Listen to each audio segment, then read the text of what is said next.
Hello everyone, this is Ask John here on YouTube again. This is a thank you and response video to Randy Flagg. He donated me $20 to my PayPal. I want to thank him for his financial support and for his support in words, especially considering what we had before. For those who don't know, we used to have some kind of beef before. We had a history before. It was before pandemic. At that time, he is a veteran foreigner who had lived in China for more than 10 years, maybe 15 years at that time. And he made videos, the series, China Ratchet, everybody, right? So I watched a lot of his videos, and sometimes I didn't agree with what he said. So I made some videos about him too at that time. Sometimes he found like I don't like some of his videos, and he made videos about me. So we kind of have this kind of back and forth diss to each other. One day I found that in one of his videos, he showed his surroundings around the school where he was teaching. So I googled the picture, the storefront, in the video, and I found and I pinpoint where he taught. So I called police on him on two reasons. One is that at that time he was teaching illegally in China. He was on sports visa, I suppose.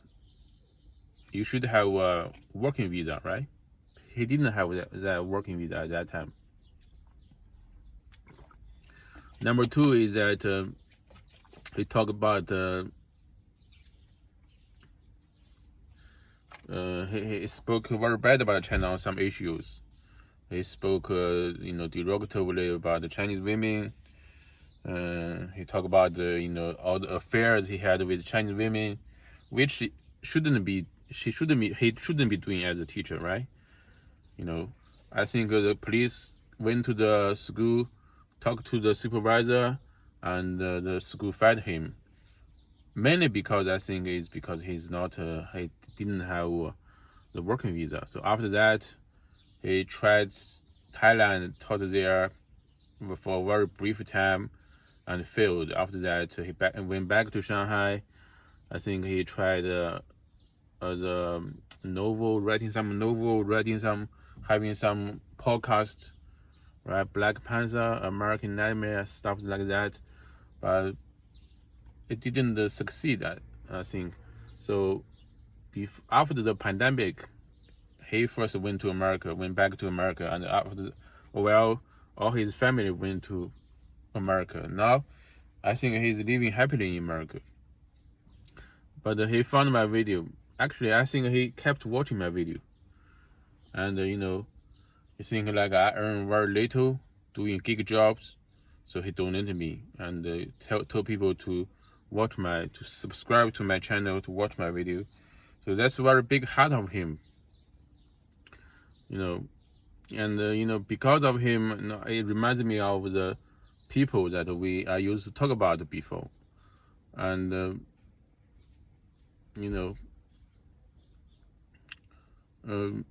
I think like sometimes I feel like he has already got his revenge. One is that sometimes after on that channel, this is my second channel, on that YouTube channel, it's deleted because of him. I talk about him. He reported me on to YouTube, and YouTube gave me 3 strikes. So I remember the one day, like when I woke up and checked, I saw the email sent by YouTube. Strike 1, strike 2, strike 3. Because of the videos I made about him, and he reported me. That's number one. Number two is he didn't like China at that time. Now you think about it, now he's having a better life in America. If his loss of his job helped him facilitate the process of leaving China. It's a good thing for him. Now you think about it. Now, after 6, 8 years, now you think about it. It is a good thing. The sooner you leave China, the better maybe for you. After 2018, 2019, China start to the economy start to deteriorate. He couldn't make money as he used to be. So number 3, why I'm thinking that he already had his revenge is that maybe probably I watched a lot of his videos, so maybe I gave him a lot of money through YouTube advertisement. So maybe like I don't know, maybe it should be allowed. So so I think like maybe we are even now. We are equal. I don't owe him. He doesn't owe me anything. We are cool now. We are not enemies, and we are no longer enemies. As a matter of fact, I haven't checked out what he's doing. Until recently, somebody told me he made a video about it, because once he's out of China, it's irrelevant. And this is not a crime. This is not a hatred crime. It's not because he's black I report him. It's not because he's foreign I report him. If some Chinese had done this on YouTube or online, I would do the same again. It's not because of his black or because of his foreigner. So many flies. I parked this car in a quiet place just to make a good video without being interrupted. But it's quiet. Surrounding me is a lot of grass. So there's a lot of flies and probably more mosquitoes if it's darker. So since we in China, we also have this saying, out of sight, out of mind. He's not living in China. What he says or does doesn't really bother me. And according to the law, if you may not be able, you may not see this when you are in China, but when you are out of China, maybe on a not Chinese platform, maybe people will find it less offensive if you talk crazy about China. And this goes to some other YouTubers. At that time I also went against some other YouTubers like Spencer, Simuk. I also find some of their views are toxic, are just totally disrespecting China. And it's not because I'm a pro China no matter what. It's sometimes I'm pro truth. Sometimes I also think some things China we are doing bad, right? Well, the government is doing not good, right? So, and before I made this video, I also checked what Spencer Simuk are doing, right, on YouTube. I haven't watched them for several years, probably, maybe, because one thing, they are not in my scope of interest. They used to have more followers, has more views before, but now they are out of China. YouTube doesn't suggest their videos anymore. Today I checked their videos. They make videos monthly, and the views are not as great as before. And now this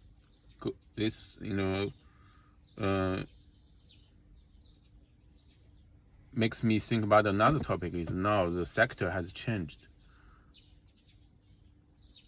Nowadays you don't have to have a really good grasp of English to make English content. As recently I searched on YouTube, I saw a lot of Chinese who don't speak English and making English videos on China, and they are quite successful. I see some people doing food deliveries, having a lot of followers.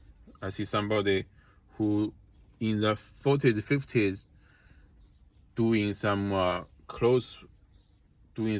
factory work in a clothing factory, showing her ordinary life, and got a lot of attention on YouTube. I see somebody out of a job in the 40s, 30s, talking about how hard it is, showing how hard the life is, and he or she doesn't speak any English, and the channels are quite successful. So this sector has evolved. When I say sector, it's the YouTuber that is talk about China in English.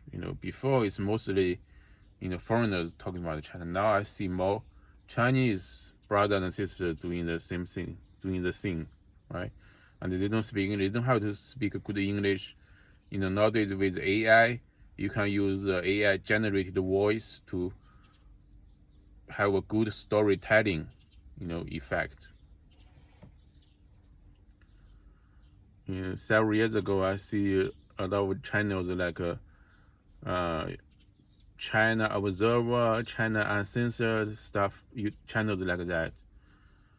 They use some kind of AI. I don't think their voice are real voice. I don't see them showing their face, right?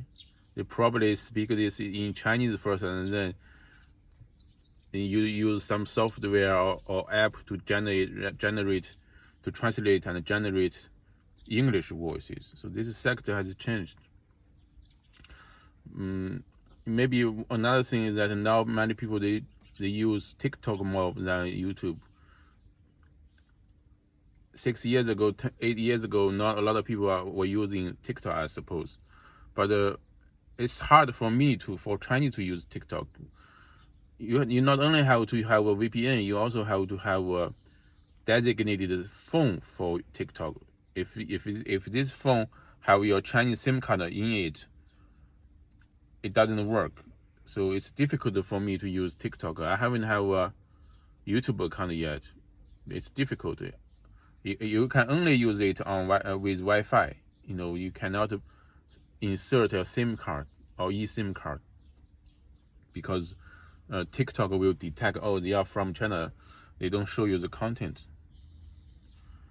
The same thing still exists. It's the censorship, the great censorship of China. But it's easier for me to use YouTube than TikTok, as long as you have a VPN, and also it's easier to use the iPhone than Android to use VPN in China. And also, Randy also talked about some suggestions. He thinks like, if I could make if I could use thumbnails and stuff, to better my video quality, I mean, I'm open to suggestions.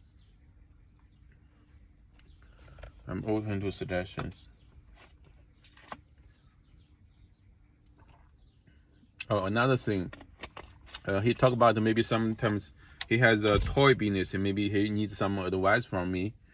He thinks that I have an Amazon shop. I don't have an Amazon shop. What I did when I was working for the woodcrafts company 1 year or 2 years ago is that what I did is mainly responding to message on Alibaba. It's not Amazon. My advice to Randy Flagg on this is that he can go to Alibaba. Even if he want to find somebody to make the same toys for him, he can search the factories, find the cell factory to make the sample, and have them send the samples to him, compare the quality, compare the price. Let the factories give you a DDP price, to the warehouses, Amazon warehouses. He is in America. He is American. It's easier for him to have an Amazon seller account. He didn't need my opinion on it, my insight on it. He can easily have an Amazon account, since he's American, living in America, right?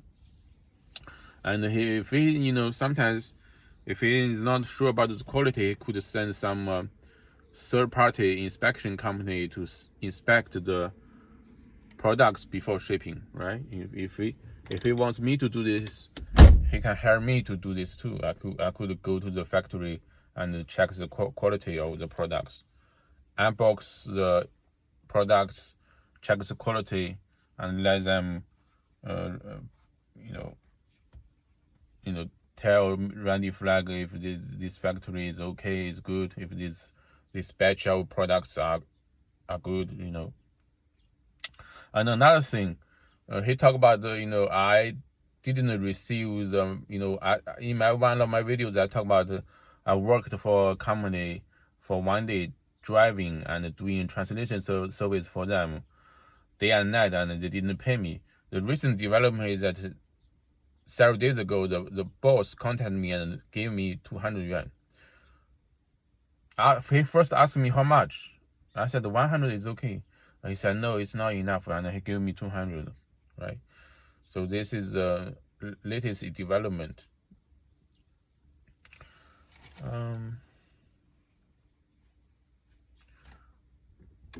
What else? Yeah, that's what I have to say for this video. Thanks for watching. See you next time, everybody. And thank you, Randy Flagg, again. People, if you haven't checked his channel, please go to his channel, see what he's doing, subscribe, see the videos. Thanks for watching, everybody. See you next time.